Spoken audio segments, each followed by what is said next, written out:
যদি এখন বিজি থাকো এই ভিডিওটা সেভ করে রাখো, পরে অবশ্যই দেখো।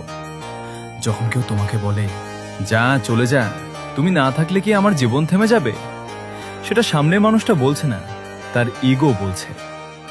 ইগো এমন একটা জিনিস যেটা মানুষকে তার আসল অবস্থান দেখিয়ে দেয়। যখন কারো ইগো হার্ট হয়, মানুষ যে কোনো কিছু করে ফেলে।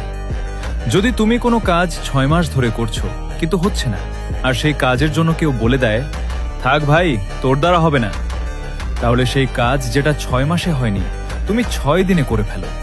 কেন? কারণ সেই মুহূর্তে তুমি নও, তোমার ইগো কাজ করে। যখন কেউ বলে তোর দ্বারা হবে না, মাথায় একটা মেসেজ যায় এমন কোনো কাজ আছে যেটা আমি করতে পারবো না। আর তখন তুমি নও, তোমার ইগো যে তার জন্য বেরিয়ে পড়ে। যদি এই কথাগুলো তোমার কাজে লাগে, এই ভিডিওটা রিপোস্ট করো, কারণ তোমার একটা রিপোস্ট কারো জীবন বদলে দিতে পারে।